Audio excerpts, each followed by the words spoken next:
Boa noite, pessoal, tudo bem? Boa noite, pessoal. Boa noite, Claudião. Boa Beleza? noite. Professor Carlos Henrique Tranquilão? Tolentino, tudo tranquilo? Graças a Deus. Nossa segunda aula de computação básica, né? Como a gente já comentou da última aula, a gente vai repassar aí algumas coisas que vocês já devem ter tido contato ao longo do curso, mas talvez não com um ou outro detalhe que vai permitir tirar alguma dúvida que tenha ficado aí. Mas como é costume, né? Vamos fazer a nossa clássica revisão da aula anterior. Claudião, comanda a revisão pra gente? Vamos lá, vamos acompanhar nos slides aí, né, pra gente ver o que foi que nós vimos na aula passada.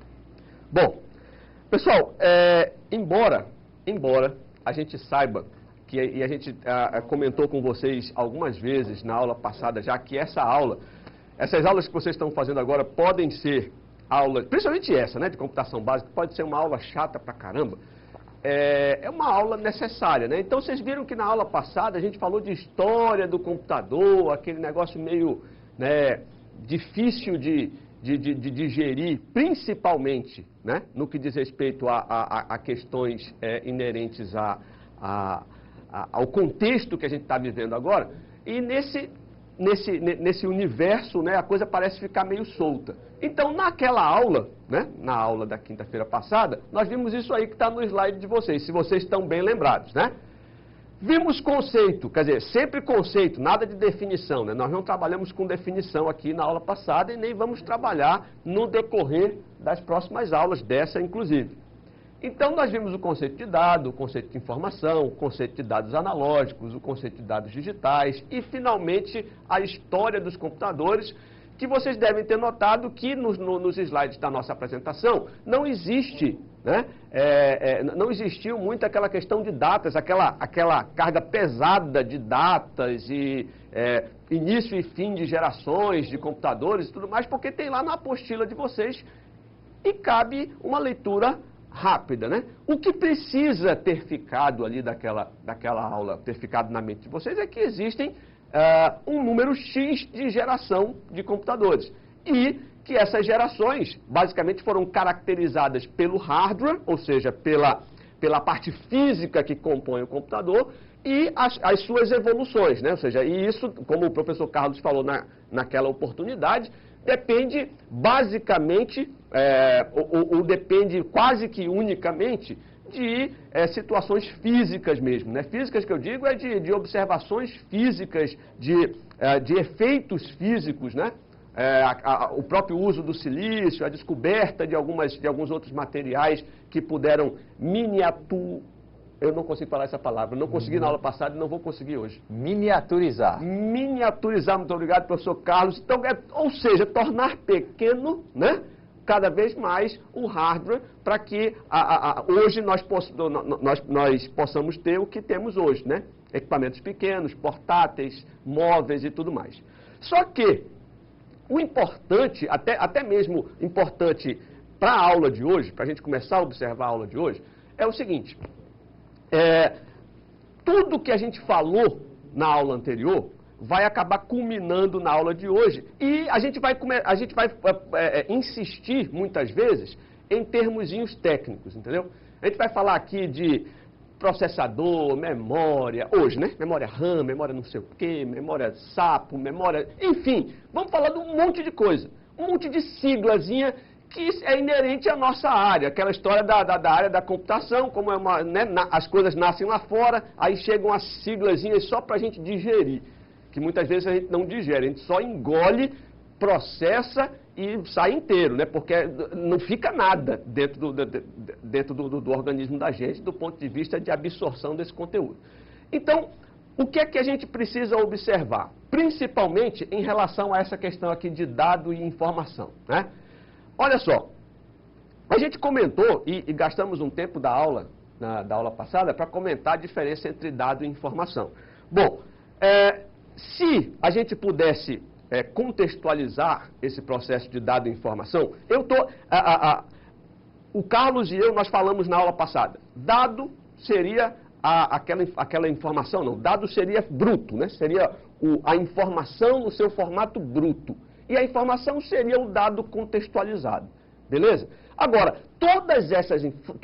tudo isso, dado informação, depende do observador, depende do contexto que vocês... depende única e exclusivamente de quem vai processar, de quem vai receber essa, vamos dizer assim, de quem vai observar esse fato. E aí que eu quero chegar. Nós vamos analisar hoje partes do computador. E aí eu sempre bato na mesma tecla toda a vida que eu estou... E pode ser para alunos concluintes ou estudantes concluintes de um curso de computação, como pode ser para estudantes que estão iniciando. Aqui, nesse nosso mundo aqui, a gente simplesmente olha, a gente costuma olhar para o nosso umbigo, ou é imbigo, não sei dizer, né? Mas olha para esse negócio que tem no meio da sua barriga, mais conhecida como bucho, e diz o seguinte: o mundo gira aqui em torno de mim. E aí começa por aí. Quer dizer, aí você se tranca dentro de uma sala e acha que o computador é teu melhor amigo. E que as coisas giram em torno dele. Errado. Tanto errado que essa questão de... Os exemplos usados lá na aula passada de dado e informação, o professor Carlos usou um exemplo da Fórmula 1, que eu bem me lembro, e eu usei um exemplo de rede de computadores para puxar para a escovação de bit. Tá certo? Puxar para esse mundo egocêntrico nosso, né? Da informática. O que você precisa observar é o seguinte: todo dado e toda informação, seja ela contextualizada ou não, ela é gerada a partir de um fato. Você concorda que qualquer dado ou informação, qualquer que você chame do que quiser, só vai ser gerado a partir de um fato observado? Sim ou não? Não, me responda aqui no fórum, por gentileza, né? Se fosse possível. Nós estamos logados no fórum para que a gente possa interagir. Mas, tente responder. Se não responder, eu vou tentar inferir algumas respostas, né? Será que é possível eu ter um dado ou uma informação sem um fato? Será que é possível? Bom, eu não sei se é possível, professor Carlos. Você acha que é possível? Eu acho complicado. Né? Olha, observe o seguinte, eu não sei se isso aí é possível ou não, mas, né, observe o seguinte, dentro desse contexto, você vê que eu estou deixando o câmera louco, né? Eu fui para lá, voltei, ou seja, ele está observando um fato, e é um fato inusitado, porque normalmente a gente não passa aqui por trás um do outro. Então gerou o fato dele observar, e o rapaz lá da ilha está observando também, né? E ele sacou o negócio porque não cortou nem nada. Então o que acontece? Este fato que foi gerado foi observado por alguém que, se tivesse sido outra pessoa, que não os câmeras que estão aqui, poderiam ter cortado a gente. Vamos cortar, peraí, não sei o quê. Não, mas a observação de um fato acontecido gerou um dado que para o cameraman 1 foi um. O cameraman 2 foi outro diferente. E ambos processaram esse dado, gerando uma informação para eles mesmos, para poder tomar a decisão. Então, depende, primeiro, a informação, o dado, depende de um fato gerado, ou da observação desse fato. Não basta o fato ser gerado. Precisa ele ser observado, precisa ter quem o observe. E baseado na observação, por isso que eu digo que depende do contexto, baseado nessa observação, aí sim vai acontecer o processamento desse dado e possivelmente a transformação dele em informação útil para aquele observador. Não é isso, professor Carlos? Olha, eu confesso que eu não explicaria melhor nem 1 milhão de anos.